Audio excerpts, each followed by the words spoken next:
তো বলছিলাম যেটা কোনটা বলছিলাম, মান আমিলা সালিহান ফালিনাফসিহি ওয়া মান আসাআ ফালাইহা।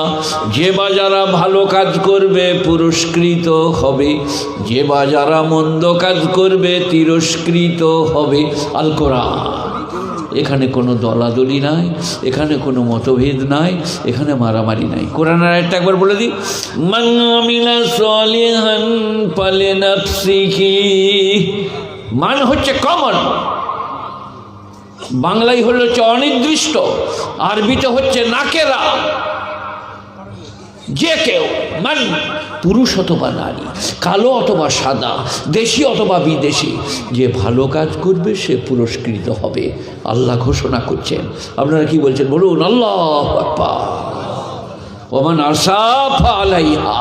আর যে খারাপ কাজ করবে মনে মনে বা জোরে জোরে, সামনে বা পিছনে, তার শাস্তি সে ভোগ করবে। আপনারা কি বলছেন বলুন? কোরআনের আয়াত। এখানে কোনো মতবিরোধ নাই, ঝগড়া নাই, মারামারি নাই, কাটাকাটি নাই, হানাহানি নাই। একটা একটা করে বলছি শুনুন। তবে ইসলামের, কোরআন পাকের, নবীজির জীবনের সব থেকে যেটা বড় নেওয়া, সেটা হচ্ছে দুনিয়ার সাথে মহব্বত করো না, দুনিয়া দুনিয়া করো না।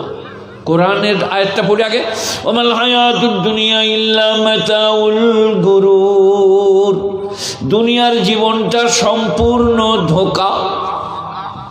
এই দিক থেকে একটু পিছনে গেলে আপনি যখন মহিদপুরের রাস্তায় যাচ্ছেন তখন তার পূব দিকটা, আর এইটাই যখন যাচ্ছেন তখন তার পশ্চিম দিকটা চেটিয়াল ময়দান। আমার এখানে মহিদপুরে আমার বোনের বিয়ে হয়েছিল, ইউনুস মোল্লা আমার দুলা ভাই, আর একটা সম্পর্ক আছে, মায়ের কুটুম বাপের কুটুম বলে। তো আমি অনেক ছোটোবেলায় এসেছি, আমাদেরকে বিশ্বভারতী দেখিয়েছে, রবীন্দ্রনাথ যেখানে দাঁড়িয়ে আছেন সেটা দেখিয়েছে, কলমে যেখানে বসে লিখতেন দেখিয়েছেন। সে অনেক দিনের কথা। তো এই মাঠগুলো তখন ঘাস হতো, চেঁচড়া হতো, এখন তো ফ্ল্যাট। আর কি ভুস কুমড়ো, অনেকজন ভুস কুমড়ো জানে না। হাজি কোন দিকে গেল? হাজি এই এখানে হাজি একটা বই রয়েছে, কোথাকার হাজি? সে হাজিটা কোথায় পালে হাজি? হ্যাঁ, আপনি জানবেন না, আপনার পাশে সে হাজিটা কই? এই ভুস কুমড়ো কাকে বলে? এইরকম ছোট ছোট গাছ হয় আলেতে, এইরকম ছোট ছোট ফল ধরে, পেকে গেলে পায়ে করে লাথ মারলে ধুলোর মতো ওড়ে, তাকে আমরা ভুস কুমড়ো বলি। আপনারা কি বলেন আমি জানি না। আল্লাহ বলছেন গোটা পৃথিবীটা ভুস কুমড়ো, ধুলোর মতো ওড়ে। এর সঙ্গে মহব্বত করো না, এতে মন দিও না, মনোনিবেশ করো না। বিরাট আল্লাহওয়ালা আপনি, যতই আমার মতন জুব্বা পরেন আর এইরকম তসবি ঝুলান, কিন্তু দুনিয়ার যদি মহব্বত থাকে, আপনি সেরকম দানাদার ফকির লন।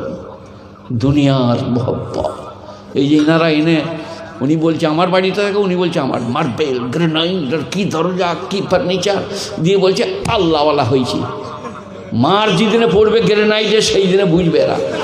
এই একজনা, আরেকজনে কোথায় পালিয়ে গেল কি জানি। এদের মনে মনে হবে সালাম মৌলবীকে ঘরে না রাখাই ভালো ছিল। আর আমার রোগ, আমাকে যে ঘরে রাখবে তার আলমারিটা আগে বলবো। একজনের ঘরে ছিলাম বুঝলেন, এক আলমারি, চিনেমাটির, তামচিনির, কাপ জগ। তারপর আমি ওয়াজে উঠেই বললাম, এর আলমারিতে যা কাপ জগ আছে ওরাই একে আটকিয়ে দিবে, পেরুতে দিবে না। কাপ জগের হিসেব দিতে হবে তো।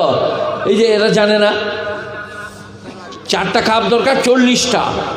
সেই আমাদের সেই মুখ্যমন্ত্রী কি নাম ছিল তার, 460 জোড়া কাপড়, 340 জোড়া জুতো, জয়ললিতা। দেখেন ওদের মুখস্থ আছে, আমার মুখস্থ নাই। তো 460 জোড়া কাপড় আর 340 জোড়া জুতো ছেড়ে দিবে ফেরেশতারা? আচ্ছা, একটা একটা জুতো করে যদি মারা হয় কীরকম মার হবে বলো? 340 জোড়া।